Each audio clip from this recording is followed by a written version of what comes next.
Sveikas, kuris klausai. Sau šiandien užduodu challenge per 90 dienų uždirbti €1 000 000.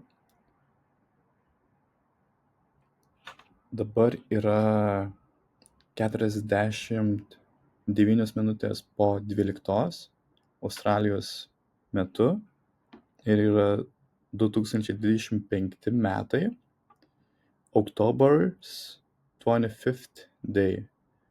Tai dabar yra spalio 25 diena, 49 minutės po 12 Sidnėjaus laiku.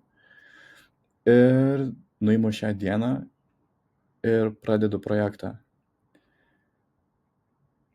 €1 000 000 per 90 dienų.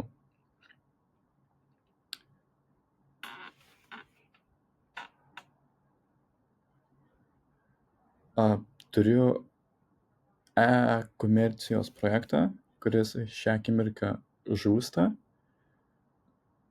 Turiu idėją agentūrai. Reikia dar daug darbo įdėti, bet tikiu, kad yra daug potencialo. Ir yra dar trečias projektas, juvelyrikos, kur norėčiau apjungti tiek vyrų, tiek moterų kategoriją, pridedant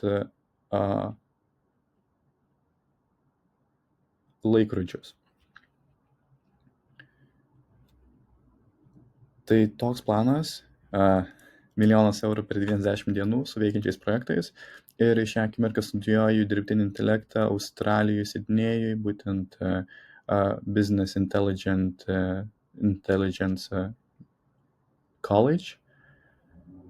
Ir planas yra papildomai pasikurti ir pasileisti būtent dirbtinio intelekto projektą. Galbūt cold call centrą, bet galbūt bus ir daugiau idėjų, ką būtų galima padaryti. Tai tiek, pirmas video, pirma diena, stebėk, palaikyk. Ir taip, važiuojam, pažiūrėsim, ką turėsim.